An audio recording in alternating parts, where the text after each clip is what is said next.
adolescent, j'étais dans une quête spirituelle depuis pas mal d'années.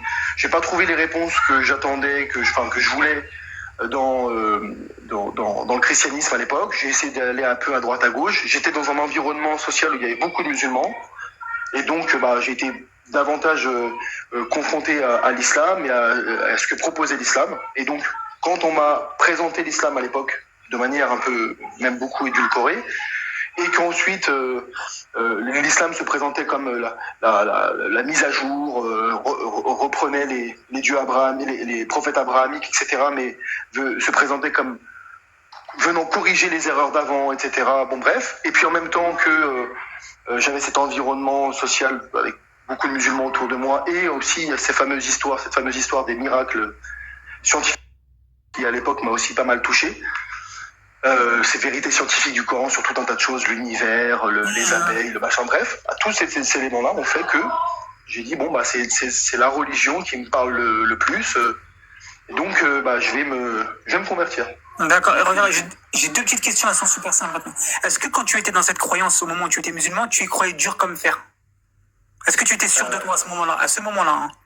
Ah oui, bien sûr. Voilà, merci. Maintenant, aujourd'hui, tu es sorti de l'islam. Est-ce que tu es sûr à 100% que ton paradigme d'aujourd'hui est sûr à 100%?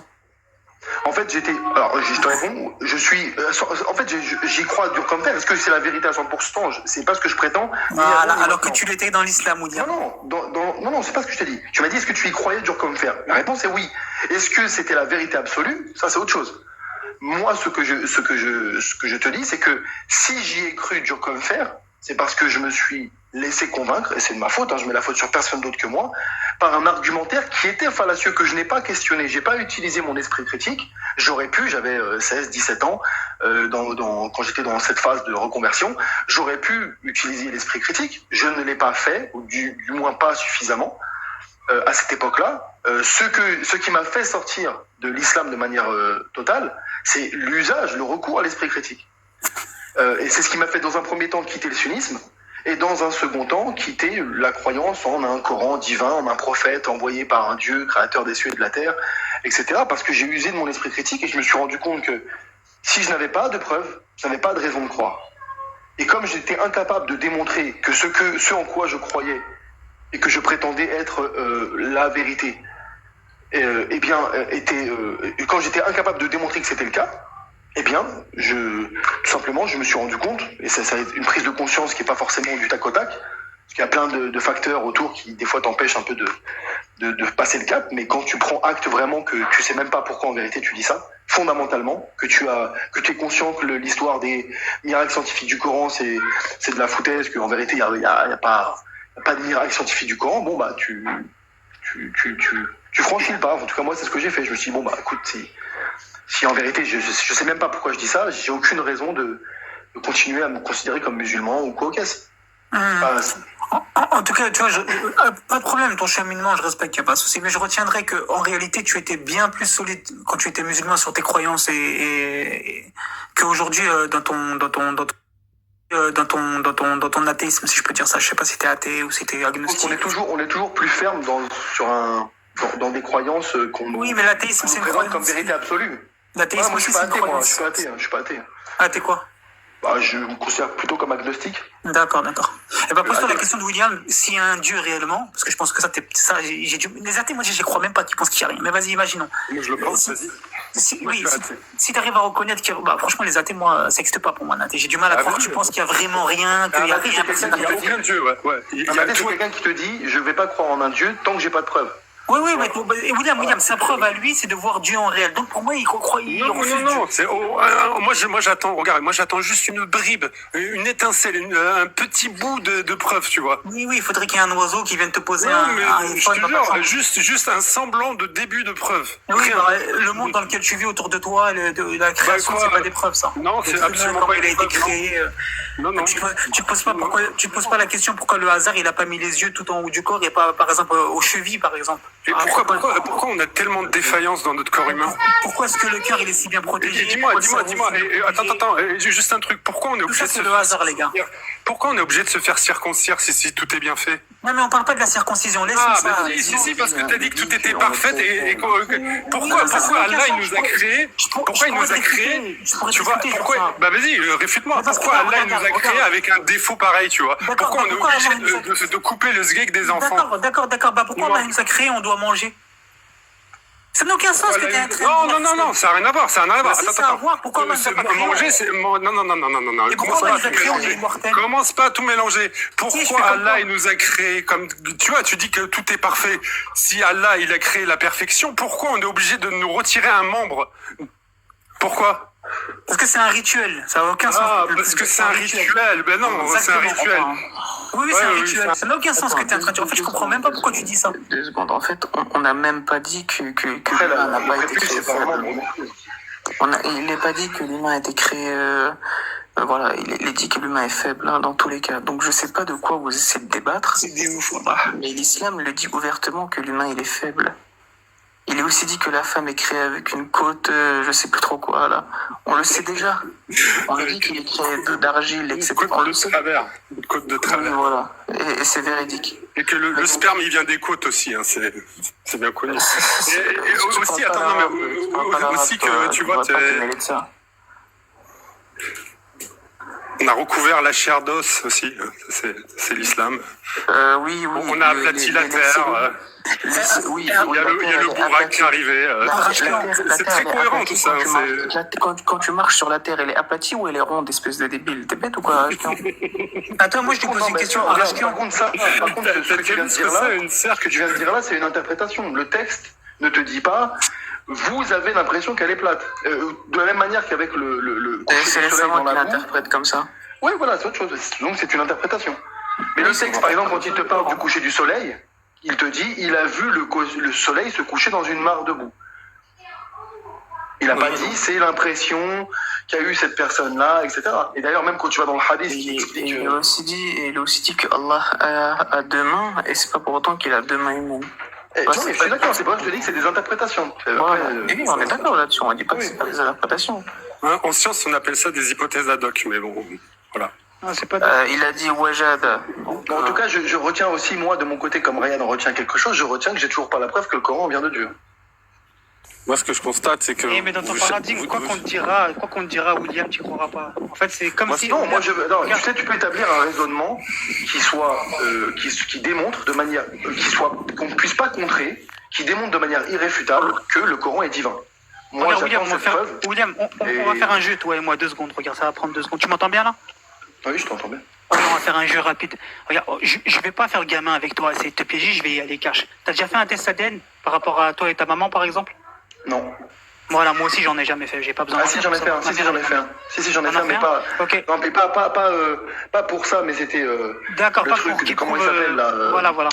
Pour connaître tes ancêtres. Les origines et tout, là. D'accord. Donc, alhamdoulilah, tu l'as pas fait pour... Sinon, j'aurais demandé tes enfants ou un truc. On va rester sur la maman.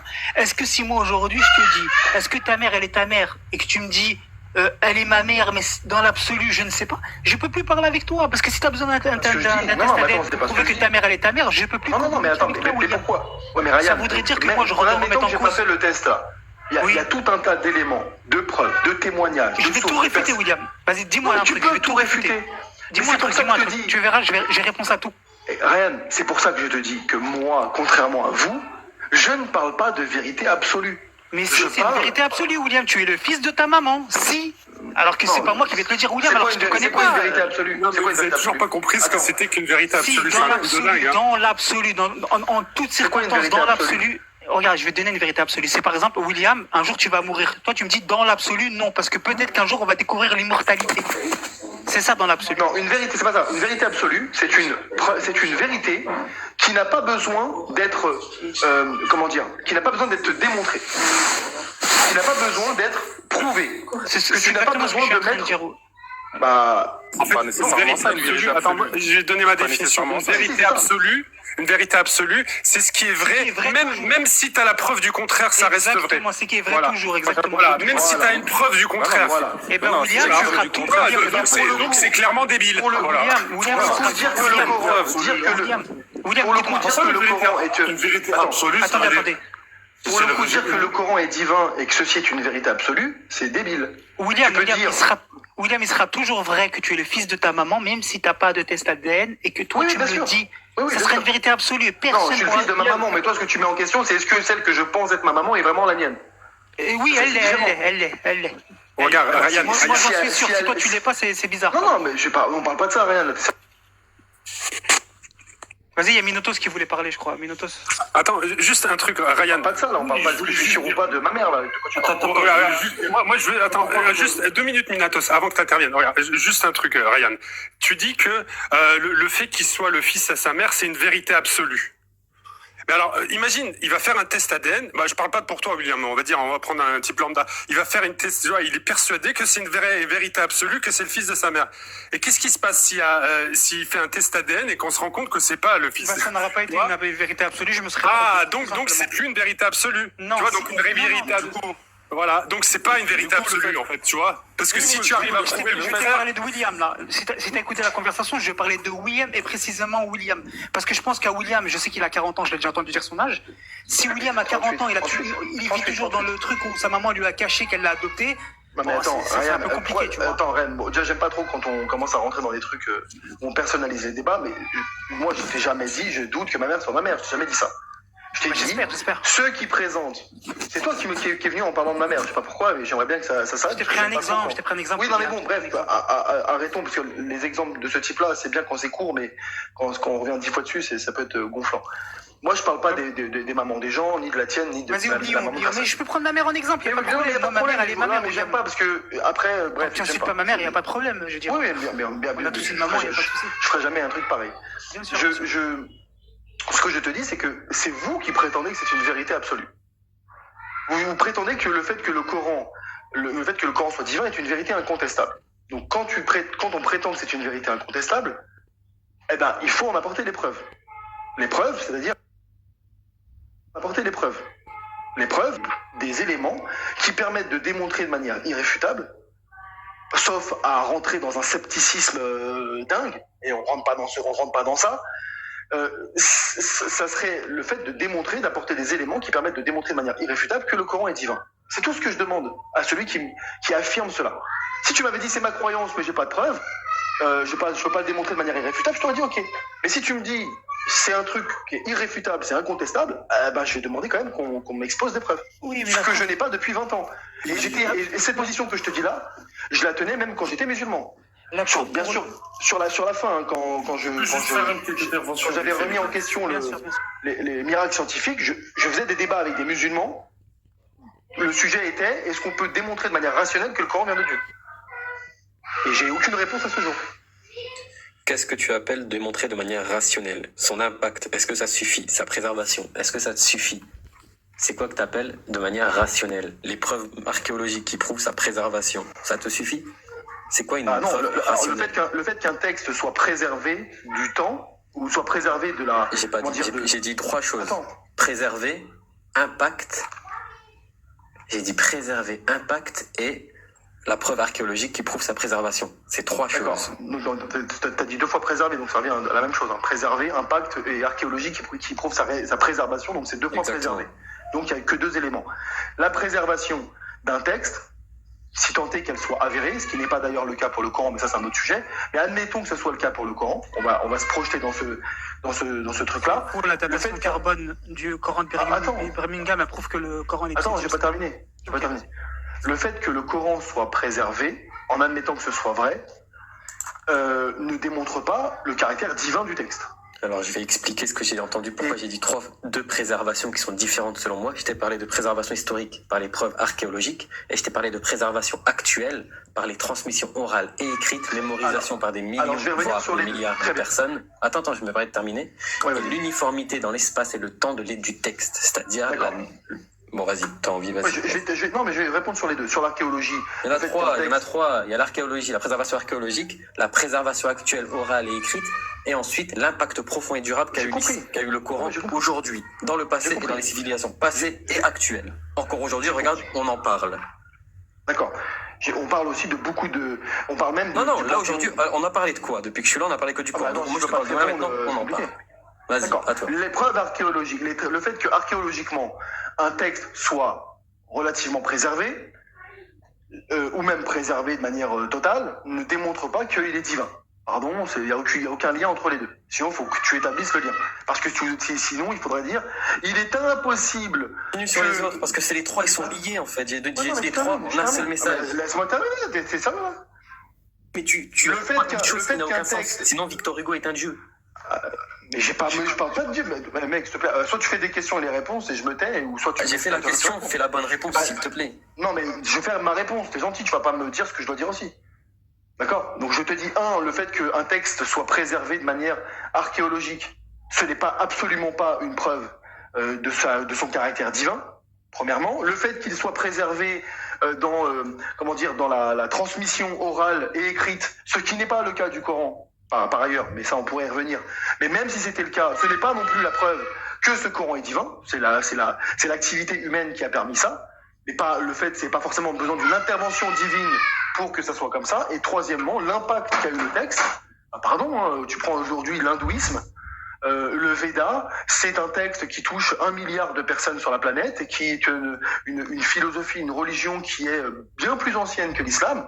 Ça démontre pas que le Veda est divin non plus. Donc là, tu cites 3 arguments qui sont contestables en eux-mêmes, parce que c'est ce que j'ai dit, t'as séparé les arguments. Ce que je te dis, c'est un seul c'est 3 arguments, même mis bout à bout. Non.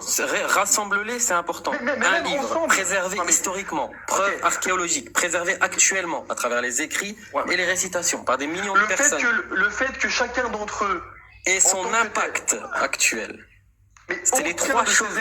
Ensuite, il y a d'autres preuves, mais d'abord, il faut se mettre d'accord sur ça. Je termine sur ça. Aucun de ces éléments, qu'ils soient isolés, qu'ils soient mis bout à bout, trouve-moi un autre livre identique qui a le même impact, la même préservation. Tu as oublié ce que je t'ai dit. Sur l'impact, il y a des religions et des livres qui ont bien plus d'impact que le Coran. Non, je ne te demande qu'un seul livre qui n'est pas considéré de Dieu, qui a eu la même chose.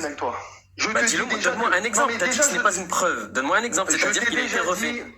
Ouais, mec, s'il te plaît, t'as appris à débattre ou jamais? Non, j'ai appris à écouter, mais ce que j'entends ne convient pas parce à la que réponse. si tu m'avais écouté, t'aurais déjà entendu que je t'ai dit que ton affirmation est déjà contestable. Dire que le Coran a été préservé, par exemple, à l'oral comme à l'écrit, déjà ça, c'est contestable. Parce que non, tu vas me parler des récitations Hafs, Warsh, Douri, etc., etc. Je te parle de lettres. Je te parle des lettres. C'est un coraniste, William. Il ne va pas prendre les hadiths. Il ne va pas prendre les hadiths qui disent que... Il ne va pas prendre les hadiths qui disent qu'il y a des versets qui ont été... Donc je répète, trouve-moi un seul livre qui a fait ce que le Coran a fait actuellement. Il va pas prendre en compte le verset de la lapidation.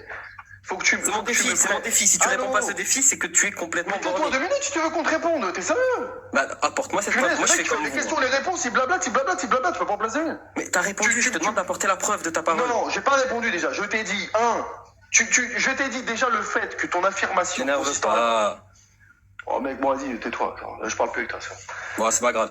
Non, t'es venu sur la condescendance. Il n'existe pas un seul livre sur Terre qui a été préservé comme le Coran. On va faire un truc digital. Est-ce que tu peux couper ton micro quand je te réponds? Est-ce que tu vas apporter la preuve? Si tu me laisses te répondre, si tu estimes que j'aurais pas... Si tu estimes que j'ai pas apporté... un seul livre, c'est bon, Tais-toi 2 minutes. Vas-y, si tu estimes que je n'ai pas apporté la preuve, tu me répondras, mais tu vas pas non plus imposer aux gens la manière de répondre. T'es gentil, tu restes, moi je reste à ma place et toi tu restes à la tienne. Une chose, apporte ta preuve. C'est toi qui as affirmé une chose. Tu as affirmé, et coupe ton micro s'il te plaît, comme ça t'éviteras de me couper, tu as affirmé que le Coran était préservé dans sa transmission orale et écrite. Je te dis déjà ça, c'est une affirmation, sans preuve, parce qu'il n'existe aucune preuve qui permette d'affirmer ce que tu affirmes, et deuxièmement, on a même les preuves du contraire. Tu me dis, tu anticipes ma réponse en me disant tu vas me parler des récitations. Non, je vais pas te parler des récitations. Je vais te parler dans les qira'at, dans les différentes qira'at, pas riwayat, dans les différentes, ça veut dire quoi, riwayat, je veux dire, de la transmission du Coran, et non pas qira'at dans la récitation. Tu as, dans la transmission du texte coranique, des variantes qui ne changent pas le sens du texte, mais tu as aussi des variantes qui changent le sens du texte. Ensuite, que ça soit à l'écrit, quand tu vas l'écrire, c'est-à-dire qu'à l'écrit, le texte n'est pas le même, les harakat ne sont pas les mêmes, à la prononciation, la prononciation du texte n'est pas la même, et le sens même du texte n'est pas le même. Donc si toi, tu n'appelles pas ça un changement de sens, une altération dans le sens, comment tu appelles ça? Donc toi, tu affirmes, et je termine avec ça, que le Coran aurait été intégralement préservé depuis l'époque du prophète Mohammed jusqu'à aujourd'hui à l'oral comme à l'écrit, alors que moi, je peux te donner des exemples de versets, si tu veux. Je peux te donner des exemples de versets dans lesquels on rapporte deux manières de lire le verset qui ne sont pas simplement des variantes de récitation qui ne changent pas le sens, mais qui changent le sens. Il y a notamment un verset qui dit je termine juste, combattez-les ou alors ils ont été combattus. Juste, je te donne un exemple, je pourrais en donner plusieurs, dans Surat Al-Ma'ida, etc. Dans Surat Al-Imran, Surat 3, verset 161. Dans une variante de transmission, le verbe ralla. Yaroulla ou yurella, c'est ça que tu vas me dire? Celui qui fraude et celui qui est victime de fraude, c'est ça? Laisse-moi terminer. C'est ça ou c'est pas ça? Est-ce que c'est ça? Oui, je vais te dire ralla, donc oui, bien sûr. Eh bien, ce texte-là, dans une variante, on utilise le verbe au passif. Exactement. Et dans une autre variante, on utilise le verbe à l'actif. Sauf que entre le passif. Sauf que, donc, yuralla et yaroulla. Sauf que entre le passif et l'actif, c'est pas simplement ici la prononciation du mot qui a changé, c'est le sens du verset qui a changé. Non. Si, à dire, okay. dire. Bah vas-y, dire maintenant je te réponds. Donc dire premièrement, quelqu'un ne peut pas dire quelqu'un ne peut pas être trompé et dire quelqu'un ne peut pas tromper les autres, c'est deux sens différents. Ouais, mais lis le verset complet. Il faut prendre le verset. En fait, c'est là ce que tu as cité, c'est la version Hafs et la version Warsh. Yaroulla, yuralla. Tu prends le terme, t'enlèves toutes les ce qu'on appelle les kasra, les hamza, etc. Les hamza, etc. Ça revient au même mot. Yarala. Yarala. Et au final, quand tu lis le verset, tu comprends le sens. C'est ça la préservation du Coran, c'est-à-dire que dans les textes qui sont retrouvés, par exemple, tu as dit à l'oral et à l'écrit. Mais t'es un maître dans le fait de... Juste une chose, juste envie de savoir une chose. Digital, t'es sunnite? Elle n'est pas sunnite, Non, moi je suis ni sunnite, ni chiite, ni rien du tout. Je suis un musulman, je suis au-dessus de vos choses. Il est coraniste, il renie la sunna. Je lui dis. Ah bon? Et Imran Hussein, il renie la sunna? Je parle pas d'Imran, je parle de toi, Digital. Moi je te parle de Imran Hussein parce qu'il a la même parole que j'ai actuellement, Imran. Digital, on a déjà parlé sur un live et tu as traité des hadiths de diabolique et tout. Digital, je ne te coupe pas dans ta réponse, mais simplement reste sur la thématique. Tu as bien parlé tout à l'heure. C'était ton affirmation d'une préservation orale et écrite. Si tu avais dit que écrite, si tu avais dit simplement écrite, j'aurais pas été, je me serais contenté du rasm, donc du squelette consonantique du Coran, je serais pas parti sur les variantes dans l'oralité de la transmission. Donc là, j'ai bien parlé tu as bien toi-même parlé de préservation à l'oral. Je te dis qu'ici, on a un même verset qui a deux récitations, deux manières de le prononcer qui sont différentes, qui changent le sens. J'ai même anticipé, je vais même un peu plus loin. Il y a aussi la sourate 28, verset 48. Il y a aussi la sourate 33, verset 68. Il y a plein de sourates où tu retrouveras ce genre de différence. Ça ne remet pas en question la préservation orale. Pourquoi? Parce que c'est le même mot. Yarala. Non, entre yaroulla et yuralla, oui, ça c'est l'oral. Yaroulla et yuralla, c'est la même chose. Mais la racine, yarala est la même. Non, quand tu dis yarala, ça c'est l'écrit, c'est ce qu'on appelle le rasm, le squelette consonantique. Ça c'est pas de l'oral, c'est de l'écrit. Quand tu le prononces maintenant à l'oral, certains vont te dire yuralla, d'autres yaroulla. Sauf qu'ici, c'est pas simplement une prononciation d'un même mot qui a le même sens, mais qui serait différente dans la prononciation. Ce sont deux mots qui ont la même racine verbale, mais qui n'ont pas le même sens. Donc à l'oral, ici, on diverge. Donc il a été préservé même à l'oral parce qu'on reconnaît même les... Vas-y, pose ta question, Minatos. Oui. Je t'ai donné la preuve qu'ici de deux versets qui n'ont pas le même sens. Il faut se mettre... T'inquiète. Il faut se mettre d'accord sur la définition de la préservation et de la falsification. C'est le jugement qu'on dit qu'il est préservé. Hein. Williams, très vite. C'est pour toi, un texte qui est conservé, ça veut dire quoi? Écoute, c'est pas à moi qu'il faut poser la question, c'est à lui qui a... je te la pose à toi, William. Tu peux répondre à toi. Moi, ça m'intéresse pas de parler à Digital. Ça dépend, il y a différents degrés de préservation. Il peut être préservé dans son... Après, il y a différents... Ça peut être une préservation totale, ça peut être une préservation partielle. On parle du Coran. Non, tu m'as dit un texte, tu m'as pas dit le Coran. C'est comme un autre texte, tu m'as demandé de préciser la question, je te précise. Non, je t'ai demandé de préciser ce que tu entendais par préserver. Si tu veux me dire une préservation totale, Il peut y avoir des préservations d'un texte total, que ce soit à l'écrit, que ce soit à l'oral, ou des préservations partielles. C'est tout. Préservation d'un texte. C'est quoi un texte qui est préservé? Ça veut dire qu'entre l'original du texte, à l'époque où l'original a été fabriqué, mis en place, et le texte que l'on a aujourd'hui, ça veut dire que le texte en question a traversé le temps et n'a pas été modifié par la main de l'homme, ou alors a été modifié partiellement si on parle d'une préservation partielle, c'est tout. Il vient de prouver que ça a été le contraire avec le Coran quand même. Hein.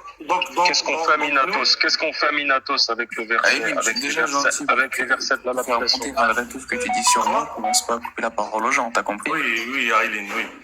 Donc, William, et si je te dis moi tu vas me dire que c'est un argument circulaire, je vais t'arrêter dès maintenant parce que un argument circulaire ne peut être appelé circulaire que si la source est fausse. Donc, si on arrive à débattre de la source, si pour moi je considère que la source elle est vraie ou j'ai des preuves pour dire que ma source est vraie et authentique, ce n'est pas un argument circulaire. Ça, c'est premièrement. Ça veut dire quoi être vrai?